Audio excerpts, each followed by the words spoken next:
Let's be clear, your life is full of things that simply don't serve you, that get in your way and steal your energy. But have you ever wondered why you keep carrying these things? Sometimes, the greatest act of rebellion is not to make a fuss, but to silently eliminate everything that doesn't add up to us. Toxic relationships, out. Self-destructive habits too. And no, you don't have to make a spectacle of it, or wait for anyone's approval. In today's video, I'm going to teach you how to follow the advice of historical philosophy. Let go of what you can't control and free yourself. Because, my friend, life is too short to be tied to other people's expectations. I'm going to show you step by step how to eliminate 10 things that are undoubtedly making your life chaos, not only physically, but also mentally. These things are destroying you before you even realize it. And if you don't act, you could lose something even more important, your peace. So start today, silently and without hesitation. In the end, what you leave behind says more about you than what you try to hold on to. Are you ready to start living for real? But before you start, pay attention to this story that will help you better understand the wisdom contained in this material. In a small seaside village, there lived a young fisherwoman named Helena. She was known for her ability to navigate the most turbulent waters and for her incredible ability to fish on the most difficult days. However, over the years, Helena accumulated a large amount of nets and broken tools that she no longer used, but out of pure habit she kept them. Every time she went out to sea, the space in her small boat was filled with things that got in the way of her work. One day, while preparing for a long journey on the ocean, a strong storm formed. The waves battered her boat and Helena realized that the excessive things she was carrying was greatly hindering her ability to maneuver. For hours, she fought against the storm, but she felt that it was not only the waves that were her enemy, but also the unnecessary load she was carrying. On the verge of despair, Helena made a difficult but necessary decision. She began to get rid of what was no longer useful. First, she threw the broken nets into the sea, then the old and worn ropes, and finally even some personal objects that she had kept out of affection but that were no longer useful. With each thing she let go, her boat became lighter and she could maneuver better. The waves continued to be strong, but Helena no longer felt trapped by the weight of the past. Thanks to this attitude, she managed to stay afloat and, finally, when the storm had passed, she returned to port. She was exhausted, but safe. When her fellow fishermen saw her return, they asked her how she had survived the storm. Helena, with a calm smile, replied, "There are times in life when we hold on to things we don't need, objects, memories or people that only add weight to our journey. Only when we decide to let go of the unnecessary, silently and without drama, do we find the freedom to move forward more easily." Quote. The moral of this story is that in life there are many things that we need to silently eliminate in order to move forward. Sometimes, the burden we carry asks us to sail lightly and only by letting go of this weight can we discover our true path. Before we start with the first lesson, if you find this type of video useful, I encourage you to subscribe to the channel and turn on notifications to stay up to date with the latest news. Let's get started. 1. The fear of other people's opinions. Have you ever wondered how many decisions in your life have been made out of fear of what others might think? This fear that seeps under your skin, that prevents you from being yourself. It's like living on a continuous stage under the critical gaze of an audience that in reality isn't even paying attention to you. Do you know why? Most of the time, people are too busy dealing with their own insecurities to judge you. Yet, you paralyze yourself. The fear of other people's judgment is like a silent parasite that feeds on your dreams, that sticks to your back and whispers in your ear. Every time you think about doing something different or daring, what will others think? And suddenly you change direction, adapting your life to what you believe others expect of you. How ironic. We spend so much time worrying about other people's opinions that, without realizing it, we stop living the life we really want. This fear pushes us to please people who often aren't even part of our lives, as if our internal compass were out of alignment. Instead of following our intuition, we follow the direction dictated by society. You wear the mask that best fits the expectations of the moment, at work, with friends, even on social media. But what about the real you? The one hidden under layers of fake smiles and borrowed opinions? Sometimes, the fear of what people will say is even more subtle. It disguises itself as prudence. It's not the right time. Maybe I'm not good enough. Excuses disguised as wisdom that, deep down, hide the same monster, the fear of other people's judgment. And in the meantime, our dreams are shelved, waiting for a better moment that never comes. To eliminate this fear, once and for all, we need to practice historical philosophy. History teaches us that we cannot control what others think of us, but we can control how we react to it. It seems simple, but it does not require a constant exercise of introspection and courage. It is about learning to live for yourself, to make decisions that make you happy and not just to please others. Life is too short to be lived under the shadow of other people's opinions. A good exercise is to start silently eliminating things that do not add value to your life, those that are only there to please others. Do you feel obligated to maintain a certain image? Did you choose a career that does not satisfy you because it seemed like the right choice? Free yourself from these constraints. Start with small decisions. Say no to commitments that you do not want to make. Do something that you always wanted to do, but were afraid to do because of what others might think. Each small action will be a step towards freedom. I will not lie, it is not easy. There will be days when the weight of other people's judgment will seem overwhelming. But in those moments, remember, every time you choose to live according to what others think, you lose a piece of who you really are. It is a kind of slow and silent death that you can avoid if you have the courage to be true to yourself. So, start eliminating these things silently. You don't have to announce this to the world. Just let go of what is not yours, what does not belong to your essence. Learn to trust your own judgment and to value what you think of yourself more than what others might think. Because at the end of the day, the only person you owe an explanation to is yourself. As Carl Jung said, freedom begins the moment you stop worrying about what others think of you. 2. Toxic relationships. There is a phrase I love: there is no worse blind person than the one who does not want to see. I'm sure you've heard it, right? Quote. Interestingly, we often apply this selective blindness to our own relationships. We get used to dealing with people who, in some way, give us more than they give us. Yes, I'm talking about those toxic relationships that, without you realizing it, gradually drain your energy. And the strangest thing is that you often cling to them as if they were indispensable. I'm not just talking about romantic relationships. Toxic relationships can be found anywhere, in your family, among your friends, at work.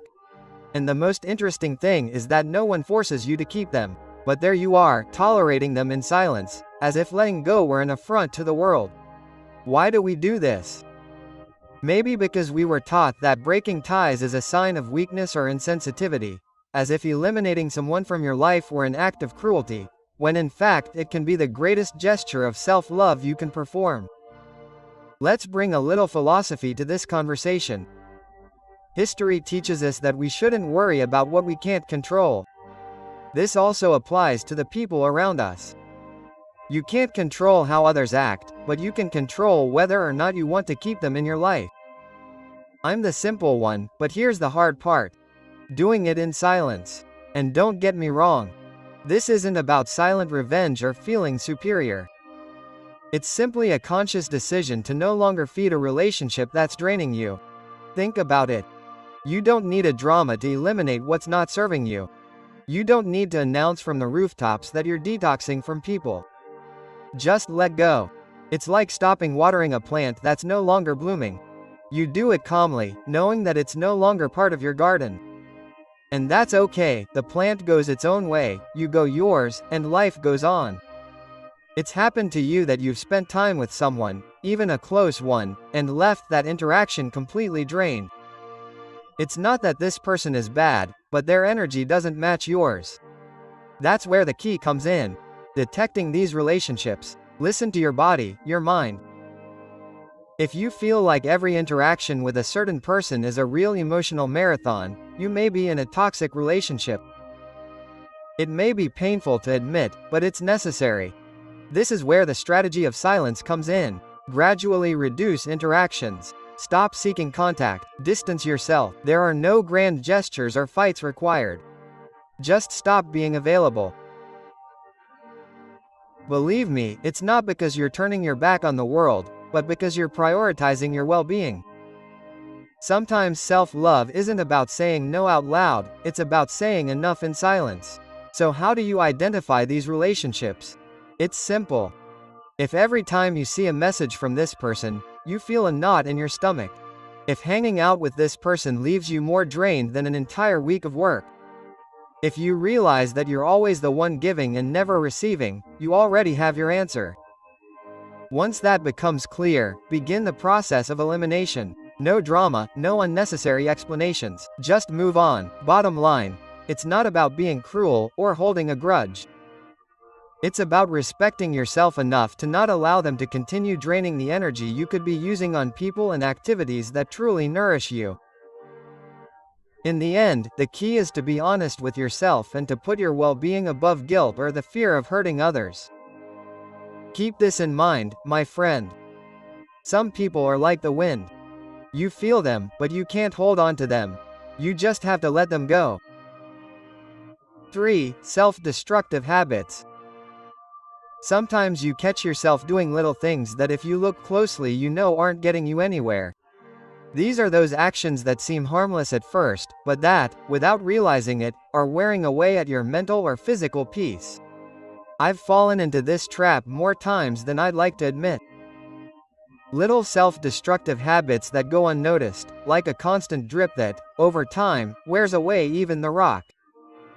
But what happens if these habits are the rocks of our daily lives? How can we eliminate them without making a fuss? First, we have to recognize them, and that's the trick.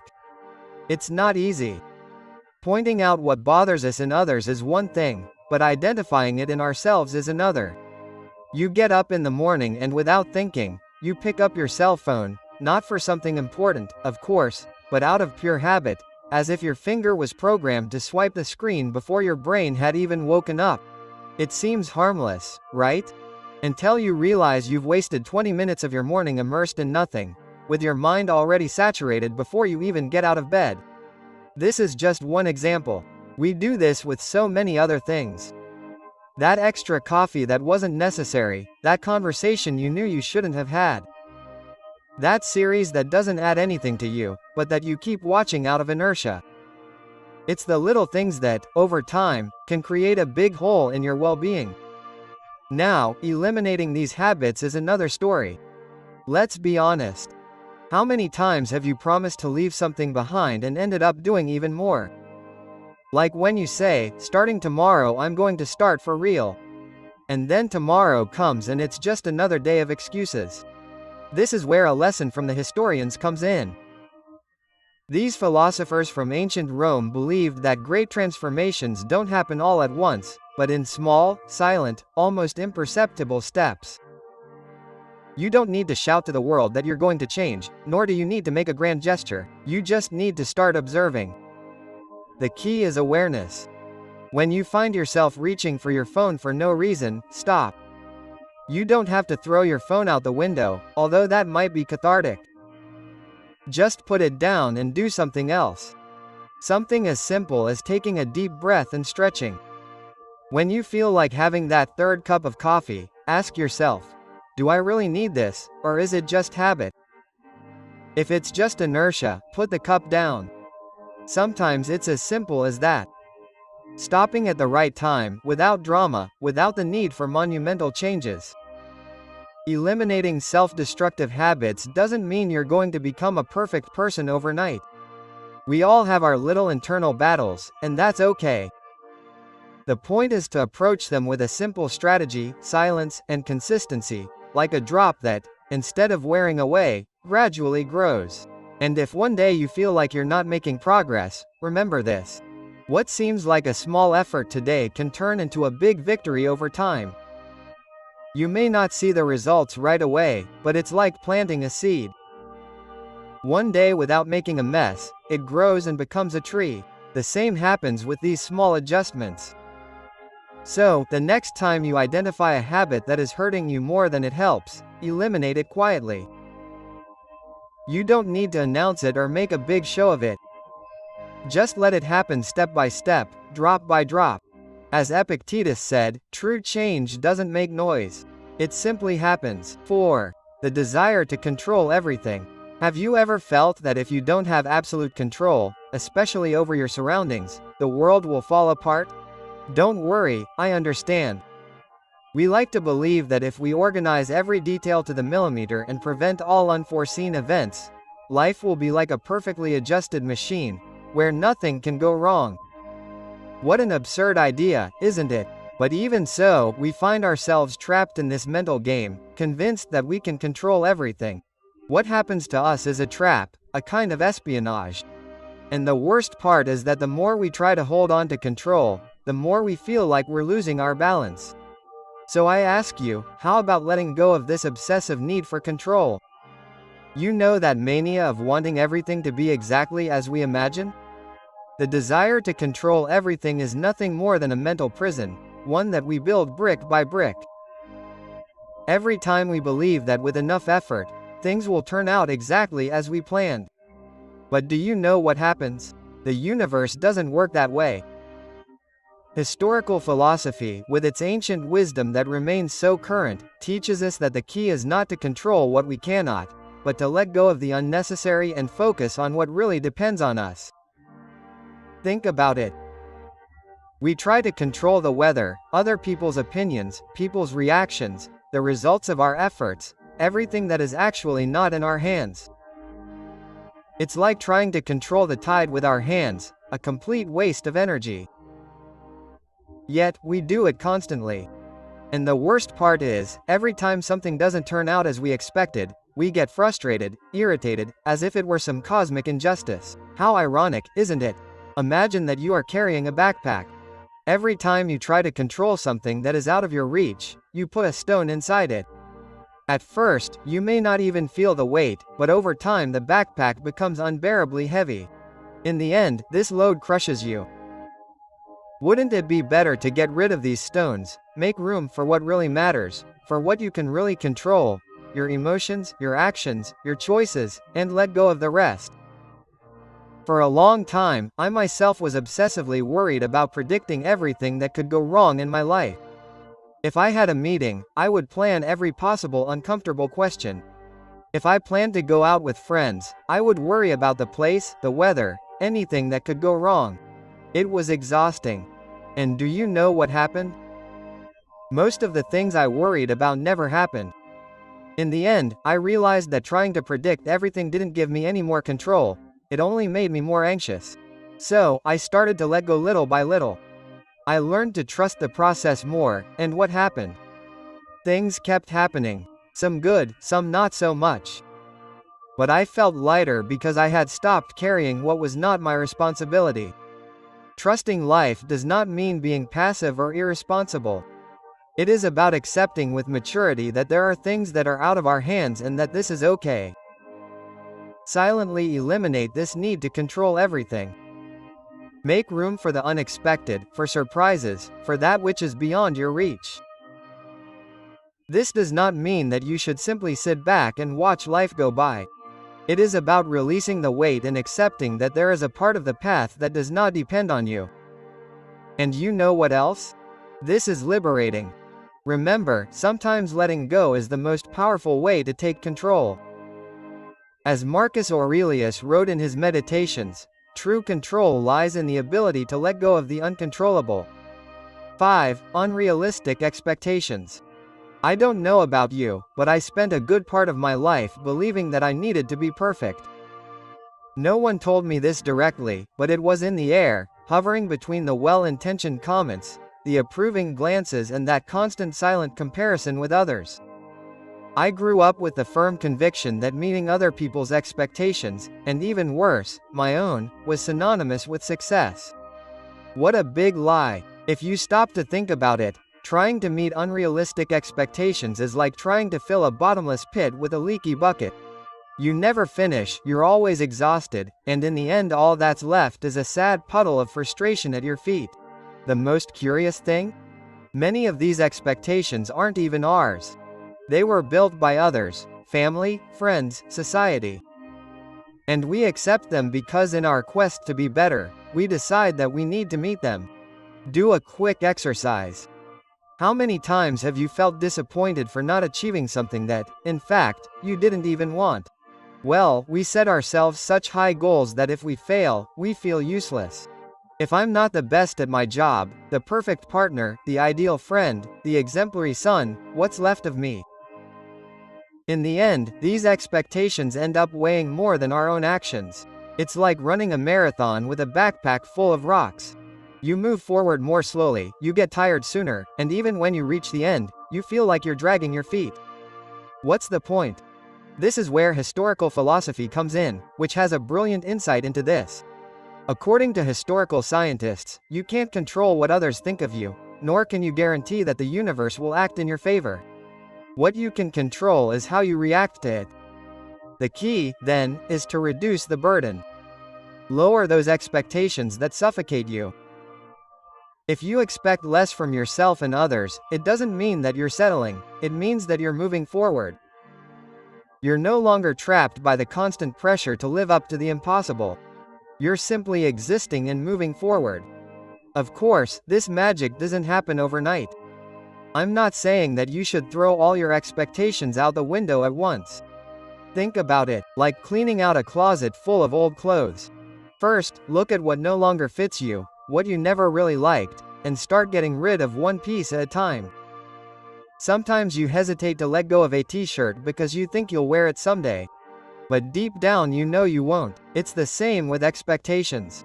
Start by eliminating the ones that don't belong to you. Then review your own and ask yourself, are they realistic? You don't have to keep them all. One thing that can help you reduce expectations without creating drama is to change the way you talk to yourself. For example, instead of saying, I need to do everything perfectly, try saying, I'm going to do the best I can with what I have right now. It sounds simple, but it's liberating. You make room for human error and the possibility of improvement without constant pressure. Another foolproof trick: avoid telling everyone about your plans. The less noise you make, the less expectations others create about what you should achieve. After all, external expectations are just that: noise. Quietly eliminate what doesn't add up to you. You'll notice that things start to flow much more naturally. Letting go of expectations isn't giving up. It's an act of wisdom. Instead of focusing on what you should do or be, focus on what you really want and what's within your control. Fewer expectations, more freedom. Keep this in mind, my friend. The less you wait, the lighter you become. 6. The need to always be right. Have you noticed that you have a mania, almost an obsessive need to always be right? To be the person who knows everything. It's as if every conversation were a battlefield and victory would be proving that you are right. A silent but relentless fight. The worst part is that this war is not with others, but with yourself. Every time you insist on having the last word, it's as if you need to convince yourself that your worth depends on it. Aren't you tired? Because honestly, I'm already exhausted from this endless race. We were taught to believe that we always need to have the right answer, as if making a mistake were synonymous with weakness. Society, social media, and even family gatherings reinforce the idea that failing is failing. But I'll tell you a secret. Sometimes being right is the least important thing in life. Historical philosophy teaches us to accept what we cannot control. And you know what? You cannot control the perception that others have of you. This never-ending race to prove that you know everything doesn't get you anywhere.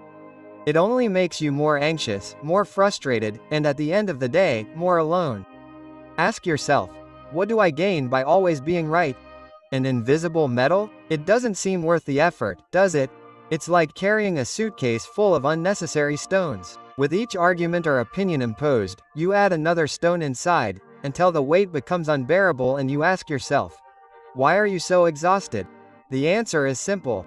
You are wearing yourself out for something that has no real value. The next time you feel this urge to prove that you are right, try staying silent, not out of resignation, but out of liberation.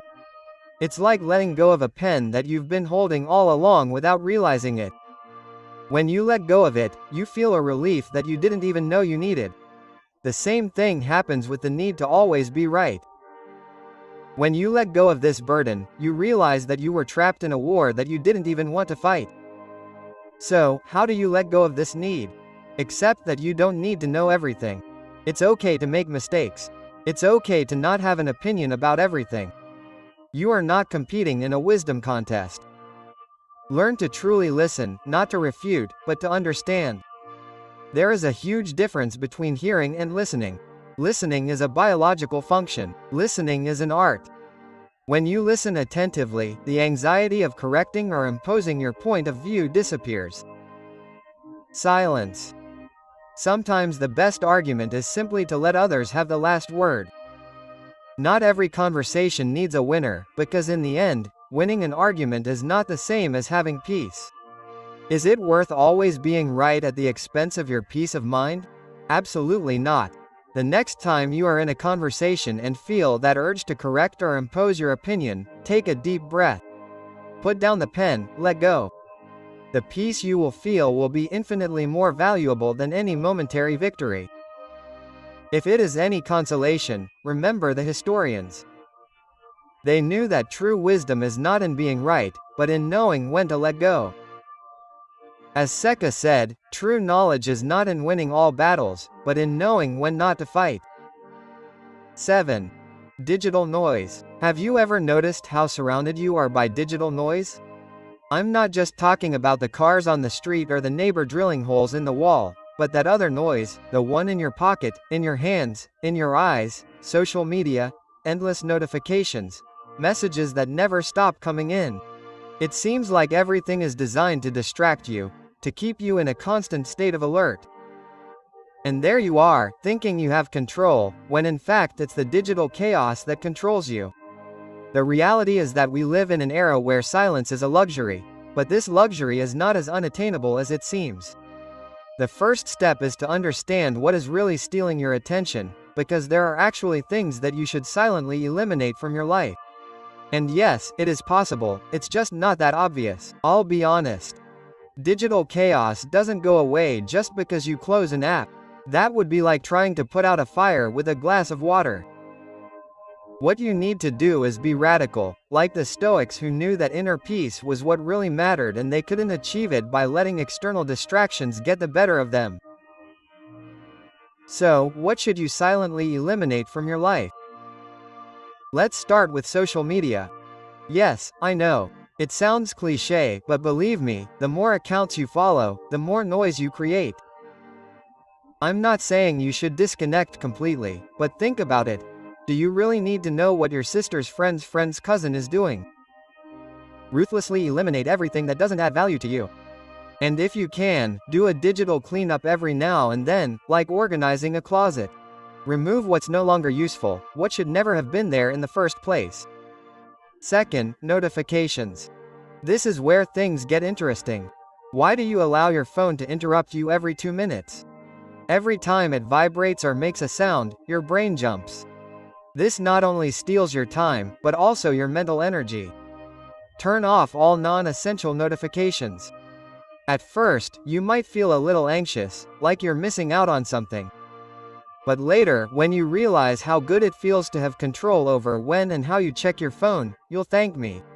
Third, the fear of missing out. Ah, the great modern villain, the fear of missing out. We live with the feeling that if we're not connected, we're going to miss out on something important. But here's an uncomfortable truth. What really matters isn't on the screen, it's around you, in the people, in the moments that pass you by unnoticed while you're stuck on the latest viral meme. Eliminate that fear. Let go of the need to be in everything, because the more you try to embrace the digital world, the more you miss out on than is really worth it. Once you get rid of that unnecessary noise, something magical happens. You start to hear what really matters. Digital silence is the first step to reconnecting with yourself. with your ideas, with your true values. This is where historical philosophy comes in. You can't control what's happening outside of you, but you can decide how you react to it. When you eliminate the digital noise, everything else becomes clearer. My advice is this: choose silence.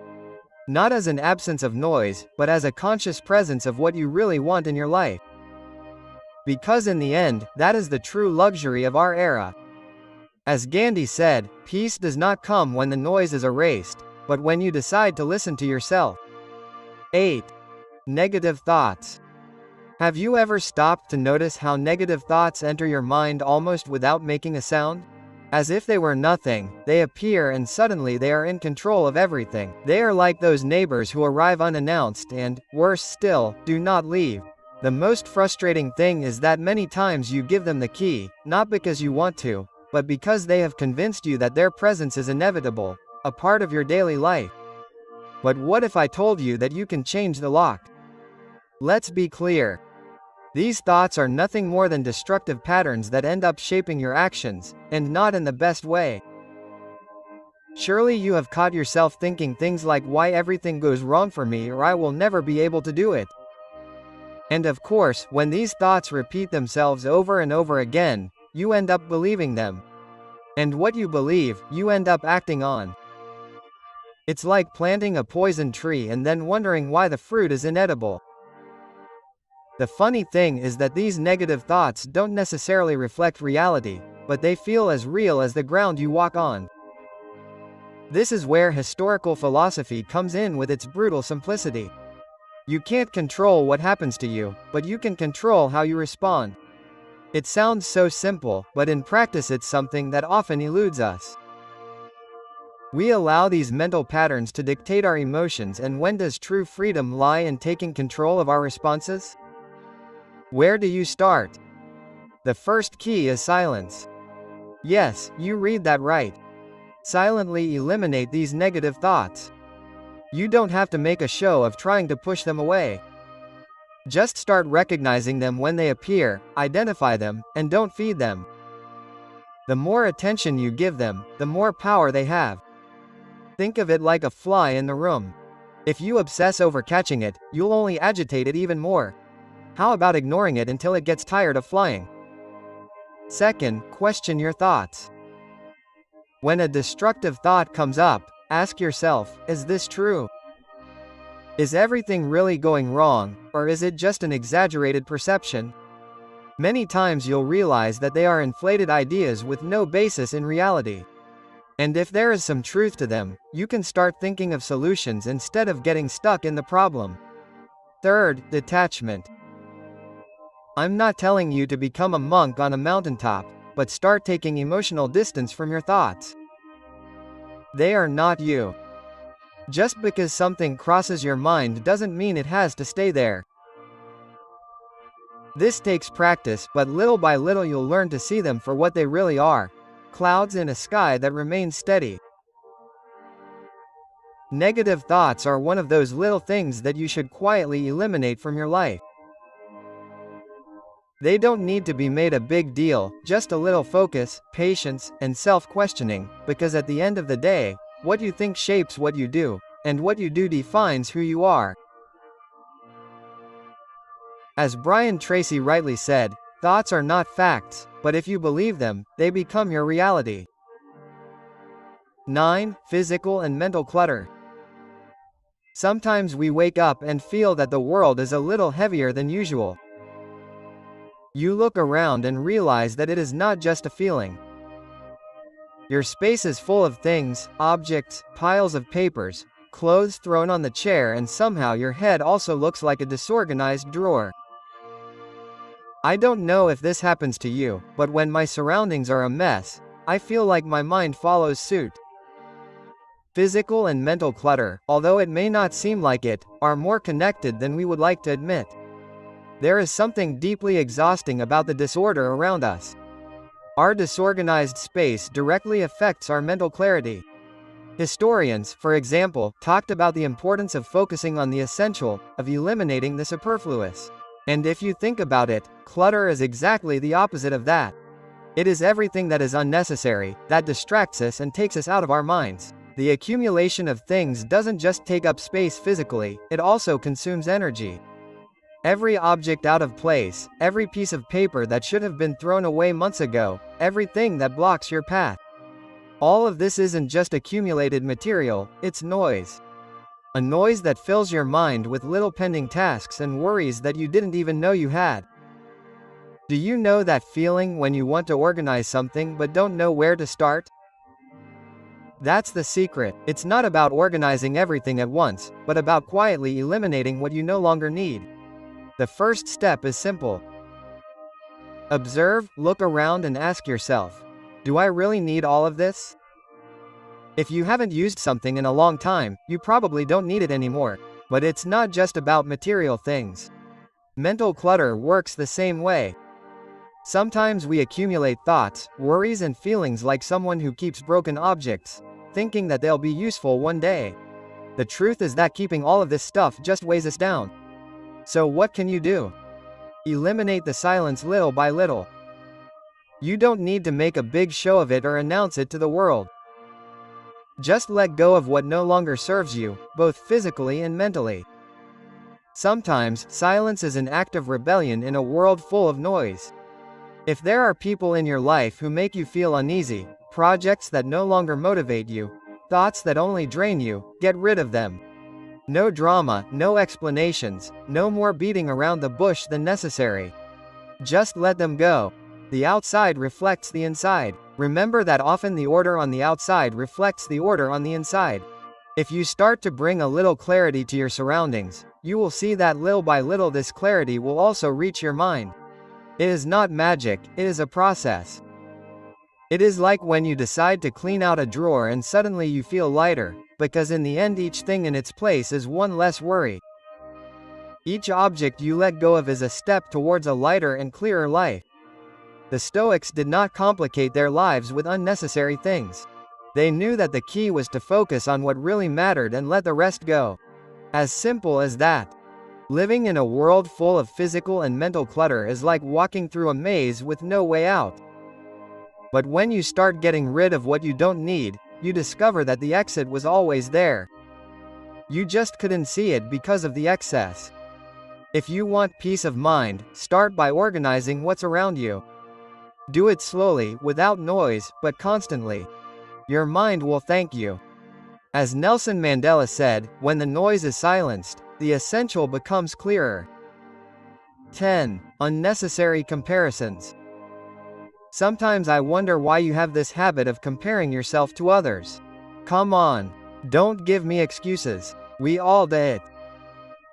But tell me, do you really think it's any use? It's like running in a competition in which others don't even know you're participating. And worst of all, they probably don't even care. Meanwhile, you're there in your head, measuring every step, every stumble, every small advance, but not yours, but that of others. Comparing yourself is like trying to win a singing competition using someone else's voice. It doesn't make sense. You have your own melody, your own rhythm, but you insist on following someone else's score. The problem is that this seemingly harmless habit gradually undermines your self-esteem. You wake up one day feeling like you're not good enough, that you're not fast enough, that you're not good enough at something. All of this because you're too busy looking around instead of focusing on what's in front of you. The truth is that life is not a speed race. It's more like a boat crossing. You choose the course, the stops, and the pace. But if you're too focused on the boats that pass you by, all you're doing is diverting your own rudder. The funny thing is, while you're watching someone else's boat, they're probably doing the same to you. That's how this absurd comparison works. Everyone looks at others, but no one enjoys their own journey. Stop comparing yourself and do it in silence. Eliminate this practice. It's like one of those things you take out of life without making a fuss. It's like getting rid of an old t-shirt you don't wear anymore. No one has to know, but you'll feel the difference. Comparing yourself to others is not only pointless, it's a betrayal of yourself. It's like telling your inner self that it's not good enough, that you need to be someone else to be worth anything. But think about it, this philosophy doesn't make sense. As historians have said, the only valid comparison is with who you were yesterday. So what do? When the comparison starts, don't try to silence the voice, question it. When you notice that inner voice starting to compare, listen to what it's saying, but question its logic. Why are you comparing yourself to this person? What exactly is it that makes you feel inferior? Remind yourself of what you've accomplished. Pause and reflect on your own progress and achievements. We often forget how far we've come when we're constantly looking at others. Another strategy that works is practicing gratitude. Yes, I know, it may seem like a cliché, but I assure you it is powerful. Be thankful for what you have, for what you have achieved, for who you are. When you focus on what you have, instead of what you lack or what others have, something changes. Suddenly, the weight of comparison begins to disappear and you realize that the only path that matters is yours. Life is too short to waste time repeating yourself in an imaginary race with others. Comparing yourself only distracts you from what really matters. Living your life at your own pace, with your own rules. And when you start doing that, you realize how liberating it is. My friend, I will leave you with a reflection that has helped me a lot in the most difficult moments. When you stop seeing yourself through the eyes of others, you discover who you really are. I sincerely hope this message has been useful. I want to sincerely congratulate you for getting this far and for completing the video. This means that you want to improve as a person. If you liked the video, leave a comment. If you don't know what to comment, comment thank you. That way I will know that you watched it until the end. If you haven't subscribed to the channel yet, what are you waiting for? Subscribe now and join us. Stoicism is full of teachings like this that are applicable to our daily lives. Therefore, I encourage you to continue learning about this philosophy. Here are 2 videos full of historical wisdom so that you can continue learning. Until next time.